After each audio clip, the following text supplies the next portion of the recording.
तालुक्यातून धनगर समाजाच्या एसटी आरक्षणाच्या मागणीसाठी मोठ्या आंदोलनाची सुरुवात झाली आहे।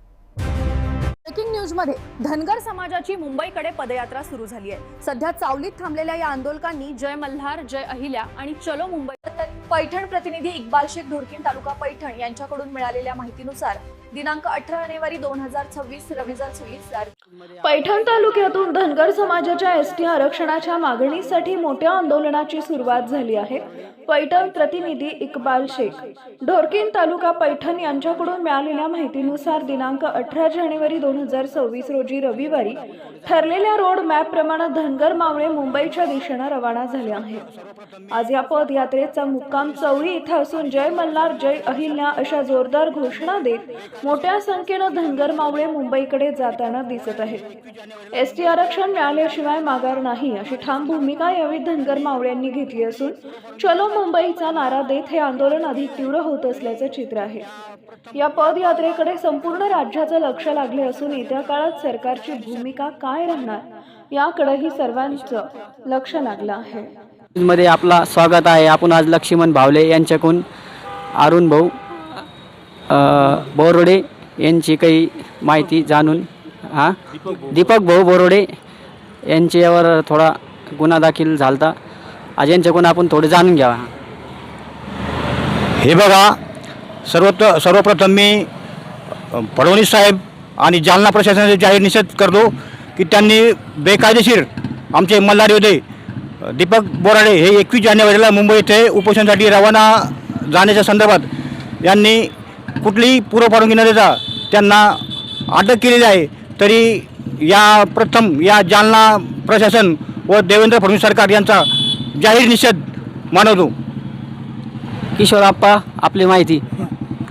ज्या दीपक बोराडेला सरकारच्या दबावाखाली पोलीस प्रशासनाने पायबंद करून अटक केली त्याचा मी जाहीर निषेध करतो। कारण लोकशाही पद्धतीने कोणालाही मोर्चा काढता येतो आणि कोणालाही मुंबईला जाता येतं, पण धनगर समाजावर हा अन्याय जाणून बुजून करण्यात आला ह्या गोष्टीचा मी निषेध करतो आणि माझे 2 शब्द संपवतो। जय हिंद, जय महाराष्ट्र।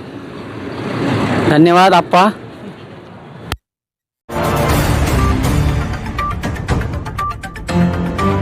या क्षणाची मोठी ब्रेकिंग बातमी समोर येत आहे। बुलढाणा पशुसंवर्धन विभागात डिजिटल दरोडावर एनडीएलएम योजनेत कोट्यवधींचा घोटाळा उघडकीस। बुलढाणा जिल्ह्यात केंद्र सरकारच्या महत्वाकांक्षी एनडीएलएम नॅशनल डिजिटल लाईव्हस्टॉक मिशन योजनेत मोठ्या प्रमाणावर भ्रष्टाचार झाल्याचा धक्कादायक प्रकार समोर आला आहे।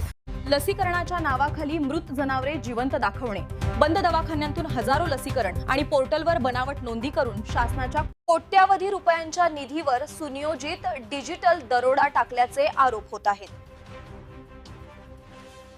बुलढाणा पशुसंवर्धन विभागात डिजिटल दरोडा, एनडीएलएम योजनेत कोट्यवधींचा घोटाळा उघड।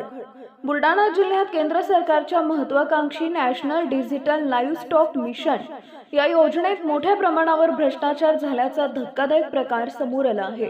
प्रतिनिधी अबुजर मिर्झा लसीकरणाच्या नावाखाली मृत जनावरे जिवंत दाखवणे, बंद दवाखान्यातून हजारो लसीकरण आणि पोर्टलवर बनावट नोंदी करून शासनाच्या कोट्यवधी रुपयांच्या निधीवर सुनियोजित डिजिटल दरोडा टाकल्याचे आरोप होत आहेत। रायपूर परिसरात 10 ते 12 वर्षांपूर्वी मृत जनावरे 2025 मध्ये जिवंत दाखवून लसीकरण केल्याच्या नोंदी पोर्टलवर आढळल्या आहेत।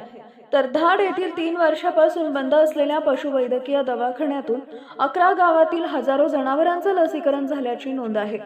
याहून गंभीर बाब म्हणजे देऊळघाट परिसरात एसबी पवार नावाच्या संशयास्पद युजरकडून एकाच बॅचमधून 2800 लसीकरण नोंदी केल्याचं समोर आलंय। ज्या बॅचमध्ये प्रत्यक्षात 500 डोस असतात। इतके ठोस डिजिटल पुरावे असूनही अद्याप एकाही दोषीवर FIR नाही, चौकशीचे आदेश नाही। यामुळे प्रशासनाच्या भूमिकेवर गंभीर प्रश्नचिन्ह निर्माण झाले आहेत। भ्रष्टाचार विरोधी समितीचे जिल्हाध्यक्ष जाकीर मिर्झा यांनी दोषींवर कठोर कारवाईची मागणी केली असून जोपर्यंत मास्टर माइंड गजाआड जात नाही तोपर्यंत लढा सुरूच राहील असा इशाराही दिला आहे। आता प्रश्न एकच, प्रशासनाचं मौन म्हणजे दुर्लक्ष की सहभाग?